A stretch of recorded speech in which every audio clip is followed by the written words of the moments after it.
ტურიზმის თემით ვაგრძელებთ ამჯერად მაია სიდამოინძესთან ერთად. ზაფხულის სეზონის ოფიციალურ გახსნამდე სულ რამდენიმე დღეა დარჩენილი და ბევრი საინტერესო გელით აჭარაში, რომელსაც წელსაც არც შიდა ტურისტები მოაკლდება და არც უცხოელები, რას უმზადებენ სტუმრებს ზღვისპირეთში. ლიონის ბიზნეს სკოლის ტურიზმის ცენტრის ხელმძღვანელი აჭარის ტურიზმის დეპარტამენტის თავმჯდომარე სულხან ღლონტს მასპინძლობს.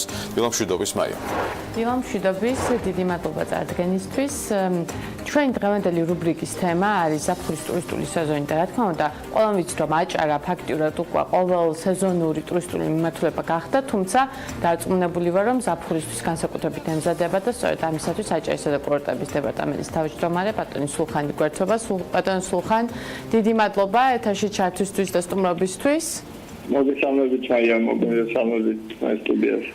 ჩემ პირველი კითხვა იქნებოდა, როგორ ემზადებით ზაფხულის ტურისტული სეზონისთვის, რა მოლოდინები გაგაჩნიათ და რა, ასე ვთქვათ, სამოქმედო გეგმა?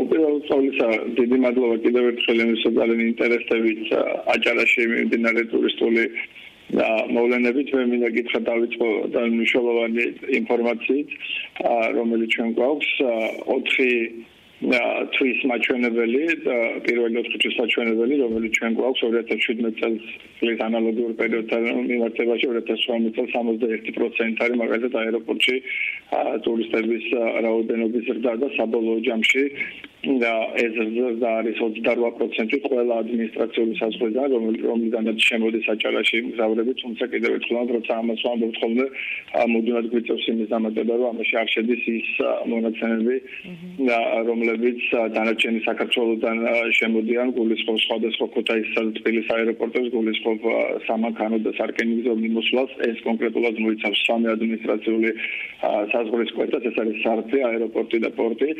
შარშან ჩვენ მქონდა ძალიან მნიშვნელოვანი ზრდა და ყველა საცხარლო არის ის, რომ შარშანდელთან შედარებითაც კი აეროპორტში 61%-იანი ზრდა არის, რაც არის ძალიან მნიშვნელოვანი და უკვე დადგა დღეს რიგში საკითხი იმისა, რომ აეროპორტის გაფართოებაც მოხდეს ტერმინალის დამატება და სხვა ის ინფრასტრუქტურული ლოჯისტიკური საკითხები, რომელიც ძალიან მნიშვნელოვანი იყო და რომელიც ძალიან მნიშვნელოვანი არის ჯერ კიდევ და პრობლემულად რჩება. შესაბამისად ჩვენთვის ძალიან მნიშვნელოვანია ის გარემოება, რომ 4 სეზონზე იყოს მიმზიდველი აჭარა, ბუნებრივია საზღვაო საკითხი აქ არის ძალიან მნიშვნელოვანი, წელსაც გვექნება ჩვენ ზაფხულის სეზონის გახსნა, რომელიც 3 ივნისს გაიმართება და ჩვენ ველოდებით რამდენიმე გერმანულ დასს, ასევე იქნება რამდენიმე ევროპელი არტისტი და ეს ევროპული ხაზი მუდმივად თან ახლავს, როგორც იცით თქვენ ჩვენს კამპანიას და ზოგადად ჩვენს სტრატეგიას. ჩვენი კამპანიები წელს მთელი წლის განმავლობაში იქნება, მაგრამ განსაკუთრებული პერიოდში, როცა ჩვენ დავიწყოთ ეს კამპანიები, წარმოები და ჩვენი ვიდეო რგოლების ჩვენება Deutsche Welle, BBC, Euronews მთელი 2 თვის განმავლობაში, თუმცა როცა ჩვენ ამ ტიპის კონტრაქტებს ვშევთ მათთან, ბუნებრივია მასში მოვიცავთ ასევე იმას, რომ გადაცემები გაკეთდეს ჩვენი ქვეყნის, ჩვენი რეგიონის და ქალაქის შესახებ. ეს არის ძალიან მნიშვნელოვანი, იმიტომ რომ შეიძლება მეტი ადამიანი იყოს ინფორმირებული იმ ტურისტული პროდუქტების და იმ ტურისტული მიმართულების შესახებ, რომელიც როგორც არის ჩვენი ქვეყანა და ამ კონკრეტულ სიტუაციაში ჩვენი რეგიონი. თქვენ იცით ძალიან კარგად, თქვენ უცხით, იმიტომ რომ ამ სტრუქტურაში და ზოგადად ამ ინდუსტრიაში ძალიან კომპეტენტური ხართ და ძალიან კარგად იცით, რომ ცნობადობის პრობლემა ერთის მხრივ პრობლემად რჩება, მაგრამ მეორე მხრივ ეს არის ძალიან მნიშვნელოვანი შესაძლებლობა იმის, რომ მომავალი წლები უფრო მეტად მნიშვნელოვანი გახდეს თითოეული ჩვენთაგან ისე უფრო მეტი ტურისტი მოვიზიდოთ 16-ვე ქვეყანაში, სადაც ჩვენ მუშაობთ. შეიძლება თამამად ითქვას, რომ ეს კამპანიები არის წარმატებული და ძალიან ბევრ ტურისტს ველოდებით ამ ქვეყნებიდან. ჩვენ მინდა დავამატოთ მნიშვნელოვანი ინფორმაცია, რომ ჩვენ უკვე ევროპულ ბაზრებზე ვმუშაობთ ისეთ წებზე, როგორც არის ლიტვა, ლატვია, ესტონეთი, პოლონეთი, გერმანია დავამატეთ შარშან და რამდენიმე ჩამოთვლილი ქვეყანა და ასე უკვე დავამატეთ დიდი ბრიტანეთი წელს, იმიტომ რომ თქვენ იცით, ჩვენ ზუსტად აი ამ ტრანსპორტთან დაკავშირებით ძალიან მნიშვნელოვანი არის ეს ყველაფერი ტურისტში და შესაბამისად ის რომ ლონდონის მიმართულებით დაინიშნა ფრენები, ის რომ გერმანიის მიმართულებით დაინიშნა ფრენები უკვე ლოუ-კოსტერებს გულისხმობ ან კონკრეტულ სიტუაციაში და ადამიანებისთვის გახდა ადვილი გადაადგილება, შესაბამისად ჩვენ ვართ მოტივირებული და უფრო კონკრეტული ასე ვთქვათ საინფორმაციო კამპანიები ვაწარმოოთ. ეს სულხან, თქვენ ამას წინათ ამ მზარდ ნაკადებთან ერთად ახსენეთ მომსახურების ხარისხის პრობლემებიც, რაზეც მთელი რიგი ღონისძიებები უნდა გაატაროთ მომავალში. თუ შეიძლება ამაზეც რომ დეტალები გაგვაცნოთ, იმიტომ რომ საკმაოდ საინტერესო პროექტები იყო დასახელებული. დიდი მადლობა ამ შეკითხვისთვის. აჭარის ტურიზმის დეპარტამენტისთვის ეს არის ერთ-ერთი ყველაზე მნიშვნელოვანი პროექტი, რომელიც ჩვენ 2017 წელს დავიწყეთ. ეს არის ტურიზმის განვითარების სკოლის ფარგლებში, იმიტომ რომ ერთ-ერთი მთავარი გამოწვევა ჩვენთვის, რომელიც რჩება და ეს გახლავთ სერვისების საკითხი და საფასო პოლიტიკა. თქვენ იცით რომ ამას კონკრეტულად საფასო პოლიტიკასთან დაკავშირებით ბაზარი არის ამის დამრეგულირებელი და ამასთან დაკავშირებით მომავალში მოგახსენებთ. რაც შეიძლება კონკრეტულ სერვისებს ჩვენ ტურიზმის განვითარების სკოლის ფარგლებში არიან 500-მდე ადამიანი გადავამზადეთ, რომელიც ტურიზმის სფეროში არის უშუალოდ ჩართული. სხვადასხვა ტიპის სფეროში ეს მომსახურების თუ სხვა სფერო, ასევე დავიწყეთ გიდების გადამზადება, რაც ძალიან მნიშვნელოვანი არის, იმიტომ რომ ეს არის პრობლემური ჩვენ რეგიონში მინდა გითხრათ, იმიტომ რომ ძალიან მნიშვნელოვანი არის შენი ისტორიის შესახებ. 10,000-ობით ჩამოსულ ტურისტი თუ რა ინფორმაციას მიიღებს და რა ინფორმაციის ექსპორტიორი გახდება შენი ქვეყნიდან და შენი რეგიონიდან. შესაბამისად ჩვენ გვჭირდება ძალიან ბევრი მომზადებული გიდი, ძალიან ბევრი პროფესიონალი გიდი და შესაბამისად როგორც შარშან ისევე წელს ვახორციელებთ ამ პროექტ გიდების გადამზადების. პირველად გამოვუშვით გიდების სახელმძღვანელო, რომელიც შეიცავს ყველა ტურისტულ მარშრუტს, ისტორიას, ვიზუალიზაციას, ასე ვთქვათ, ტურისტების ფსიქოტიპების შერჩევასაც კი, რომელიც აკადემიურ დონეზე არის მომზადებული, მათ შორის სამეცნიერო წრეების ჩართულობით და შემდგომ იქნება ამის მეორე და მესამე ნაწილი და წელსაც ვამზადებთ, ვაპირებთ არა უკვე მიმდინარეობს გიდების გადამზადება, მათ შორის რამდენიმე მარშრუტზე, ეს არის ქალაქის გიდი, ასე მთიანი აჭარის გიდი და ეს არის დაცულ ტერიტორიების და ეროვნული პარკების მიმართულებით არსებული ბუნებრივი არის შესაძლებლობა რომ ყველა მარშრუტი ერთად ისწავლოს თუ ამის სურვილიც არსებობს და რაც მინდა ვთქვა გოდერძის მიმართულებით ეს არის ასევე ძალიან მნიშვნელოვანი პროექტი.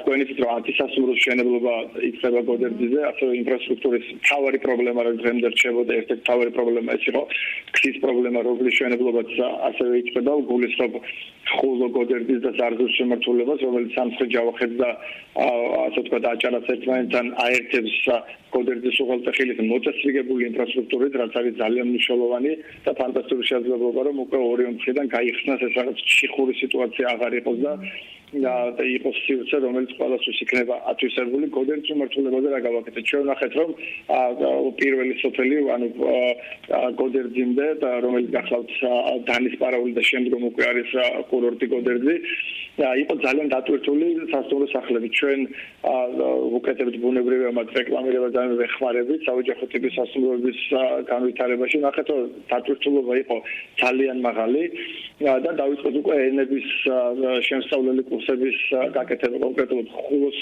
მუნიციპალიტეტში. გოდერძზე ვატარებთ ინგლისური ენის კურსებს და ასევე CB-ზე იწერება სპეციალური იმიტირებული გაკვეთილი, თუ როგორ შეიძლება ტურის მასპინძელსა და ტურის შორის შედგეს დიალოგი, იმიტომ რომ ადამიანები უკვე თვითგანათლებასაც მიეცენ სახში, როცა დარჩებიან. ჩვენ ამ პროექტის გაგრძელებას ვაპირებთ და რატომ ვაპირებთ ამას? როცა ჩვენ თქვით, რომ ინგლისური ენის შესწავლის ასე ვთქვათ, სწავლების პროექტს ვიწყებთ გოდერძიზე, რამდენიმე ტიპის სკეპტიციზმი გამოიწვა, რაც ბუნებრივია, ეს ამბავი ჩვენს აბსოლუტურად გასაღებია, კრიტიკას მისაღები არის, მაგრამ სუსტად ვიცით, რომ 5 წელიწადში, 3 წელიწადში, როცა გოდერძი ერთ-ერთი ყველაზე წარმატებული კურორტი იქნება ჩვენი ქვეყნის და ამის ძალიან გვჯერა, ჩვენ გვჯერა ამ პროექტის და მისი განვითარების შესაბამისად უკვე ეს პრობლემა ნაწილობრივ მაინც იქნება აღმოფხვრული, მათ შორის ახალგაზრდა თაობაში. ეს პერიოდი არის ის პერიოდი, რომელიც ჩვენ მაქსიმალურად უნდა გამოვიყენოთ და მოქალაქეებს უნდა ვასწავლოთ სტუმართ მასპინძლობის ინდუსტრიაში ყველა ძირითადი უნარები, რომელიც გამოიყენება. იმიტომ რომ მე ვამბობ მუდმივად, რომ ჩვენ გვაქვს სტუმართ მასპინძლობის კულტურა, მაგრამ ტურიზმის ინდუსტრია და ტურისტი ცოტა განსხვავებული არის, ვიდრე ჩვეულებრივი ის სტუმარი, რომელსაც ჩვენ ვიცნობთ, თუნდაც ჩვენი ლიტერატურიდან და თუნდაც ჩვენი კულტურიდან. ის არის წინათ ასევე მუშაობა დაიწყეთ სტრატეგიის განვითარებაზე, კონკრეტულად რეგიონის სტრატეგიაზე. ხარ გამოყოფთ იმ ძირითად მიმართულებებზე, რაზეც უნდა იმუშაოთ მომავალში, რაც გაკეთდება რეალურად აქცენტი სტრატეგიის შემუშავების დროს? ჩვენ ტურიზმის განვითარების გრძელვადიანი სტრატეგია არ გაგვაჩნდა რეგიონში ასეთი სტრატეგია ჩვენ დავიწყეთ მასზე მუშაობა ჩვენ ხორვატ კოლეგებთან ერთად ჩვენ რამდენიმე შეხვედრა გავმართოთ მათ შორის ხორვატიის კულტურის სამინისტროში ძალიან მნიშვნელოვან დახმარებას გვიწევს ჩვენი ევროპელი გამოცდილი კოლეგები უკვე რომელსაც ძალიან კონკრეტული წარმატებები აქვს მიღწეული ამ სფეროში სტრატეგია იქნება 2018-25 წლებისთვის ეს გრძელვადიანი სტრატეგია 2018 წლის ბოლოს ჩვენ უნდა მივიღოთ უკვე იმის რომ შემდგომი წლის ბიუჯეტში სანამ საბოლოო ბიუჯეტს მიიღებს საჭიროების უმაღლესი საბჭო ეს სტრატეგია იქნება გათვალისწინებული და მთავარი საკითხები ამ სტრატეგიაში რაც იქნება ეს იქნება მუნიციპალიტეტების მიხედვით კვლევა ყველა მუნიციპალიტეტის მიხედვით კვლევა თუ რა ტურისტული პროდუქტები შეიძლება არსებობდეს ამას თუ მუნიციპალიტეტში და მათი ათვისება ძველი ბათუმის ტურიზმის ასე ვთქვათ განვითარების კონცეფციის კვლევას მივიღებთ და რაც თავარია ფასარმოქმედთან დაკავშირებული პოლიტიკის კვლევა იქნება ასევე ყველა ის გადაწყვეტილების მიღების ორგანოს მნიშვნელოვანი კვლევა რომელიც არის ჩართული ტურიზმის ინდუსტრიაში და სამართლებრივი ბაზა ეს არის ის კონკრეტული ძალიან მოკლე ასე ვთქვათ მონახაზი რომელსაც ამ კვლევიდან ველოდებით და მე მინდა გითხრათ რომ ეს იქნება ძალიან მნიშვნელოვანი გრძელვადიანი კვლევა ყველა წარმატებულმა და ქვეყანამ ყველა წარმატებულმა ტურისტულმა რეგიონმა ეს პროცესი გაიარა თქვენ ძალიან კარგად უცხით ამის შესახებ და ეს იქნება კვლევა რომელიც უკვე იქნება სახელმძღვანელო დოკუმენტი ხელისუფლებისთვისაც და სახელმძღვანელო დოკუმენტი კერძო სექტორისთვის კერძო სექტორისთვის არ მოხდება რაღაც განსაკუთრებული ისეთი სიახლეები ნეგატიურ სიახლეებს გულისხმობ კონკრეტულ სიტუაციაში რომელიც მათთვის რაღაცა ფაქტის წინაშე დაყენება იქნება და მათ ექნებათ ეს დოკუმენტი, იმიტომ რომ ტურიზმში ინვესტიციების 50%-ზე მეტი ხორციელდება ჩვენს რეგიონში. ტურიზმით ცხოვრობს აჭარა პირდაპირ მნიშვნელობით და დღეს ის არის აბსოლუტურად ალტერნატივო სფერო რეგიონისთვის, რეგიონის შემოსავლებისთვის, ქვეყნის შემოსავლებისთვისაც მათ შორის არა მხოლოდ რეგიონის შემოსავლებისთვის. შესაბამისად, ეს კვლევა როგორც კი დასრულდება იქნება აჭარის მთავრობისა და უმაღლეს საბჭოს წინაშე წარდგენილი, შემდგომ იქნება გაზიარებული შენიშვნები, თუ ასეთი შენიშვნები იქნება და საბოლოო ჯამში მივიღებთ სწორხედვას. აი მაგალითად ძალიან კონკრეტული ფაქტი მინდა გითხრათ, რომ ჩვენ წინაშე ტურისტების ზრდასთან ერთად დადგა ეგრეთ წოდებული პროდუქტების გამოწვევის საკითხები, იმიტომ რომ თქვენ იცით რომ აი რამდენიმე და მნიშვნელოვანი შეთავაზება და სერვისი ჩვენ შეგვიძლია შევთავაზოთ, რომელსაც საბოლოო ჯამში პროდუქტად ვაქცევთ ჩვენს ეროვნულ პარკებში, დაცულ ტერიტორიებსა და ასე შემდგომ, მაგრამ კიდევ ერთხელ ინფრასტრუქტურა თანამდებობრივად ჩვენ მაქსიმალურად ვცდილობთ ამ ყველაფერში ჩავებათ, მაგრამ ეს ყველაფერი წლების განმავლობაში ხდებოდა.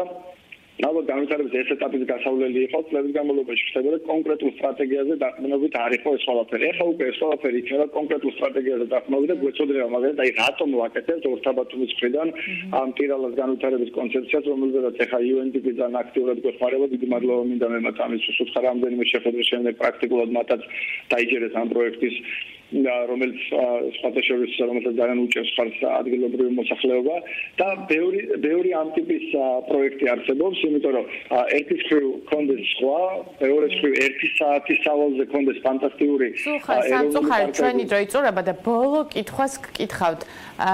საუბარი არის აჭარაში ტურიზმის სამინისტროს შექმნაზე. რამდენად რა მოსაზრების ხართ თქვენ და რამდენად ეს რეალურია? აჭარის კონსტიტუცია არის უკვე მიღებული, მათ შორის საქართველოს პარლამენტის მიერ უკანასკნელი რედაქცია, რომელშიც პირდაპირ წერია, რომ აჭარის ექსკლუზიური უფლება არის შექმნას რამდენიმე დარგში სამინისტრო, მათ შორის ახალი რაც არის ის, რომ იყო 4 დღემდე არსებული სფერო, ეხლა არის უკვე 11, მათ შორის ინფრასტრუქტურა და ტურიზმი ბუნებრივია.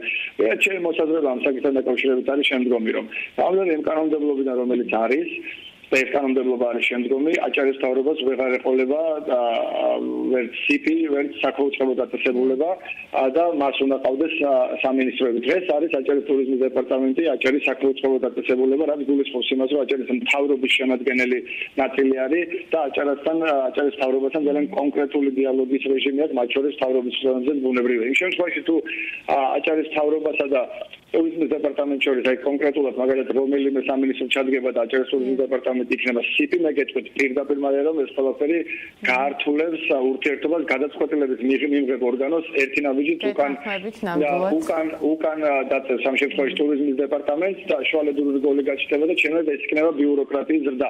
არა მხოლოდ ბიუროკრატიული ნაბიჯების ზრდა, ასე ვთქვათ, არამედ ძალიან კონკრეტული ნეგატიური შედეგები მოყვება. ეს არის ჩემი აზრით, როგორც ტურიზმის დეპარტამენტის თავმჯდომარეს და კიდევ ერთხელ როცა ამას მეკითხებიან ხოლმე, ვამბობ, რომ ორი განსხვავებული кейსი არის. ერთი, საკადრო პოლიტიკა ტურიზმის დეპარტამენტის ან ტურიზმის სამინისტროს ან სიპის პირობითად ვიძახი და გადაწყვეტილება სამართლებრივი იქნება თუ არა ტურიზმის სამინისტროს. ჩემი როგორც ტურიზმის დეპარტამენტის თავმჯდომარის რეკომენდაცია და როგორც უმაღლესი საბჭოს ყოფილი დეპუტატის, რომელსაც აქვს ამ კუთხით გარკვეული გამოცდილება, არის შემდგომი, რომ უნდა იყოს სამინისტრო. ვინ იქნება მინისტრი, ვინ იქნებიან მოადგილეები და აჩვენო, ეს არის 50-ე მნიშვნელობის საკითხი ამ შემთხვევაში.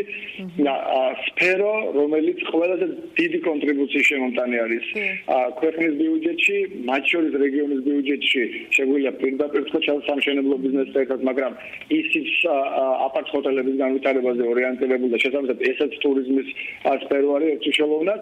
ამ სფეროს უკან დახევა არ შეიძლება. ჩვენ უნდა გამოვიდეთ. გეთანხმებით, დიდი მადლობა ჩართვისთვის. სამწუხაროდ ჩვენ დრო ამოიწურა, თუმცა წარმატებებს გისურვებთ და იმედი გვაქვს, რომ ჩვენი რუბრიკის სტუმარი კვლავ იქნებით მომავალში. დიდი მადლობა. დიდი მადლობა. მე შემდეგ სამშაბათამდე გემშვიდობებით, თუმცა ვფიქრობ, რომ ტურიზმის სამინისტროს, ასე ვთქვათ, იდეა ცუდი არ იქნებოდა მთელი საქართველოს მასშტაბით და არა მარტო აჭარის რეგიონში.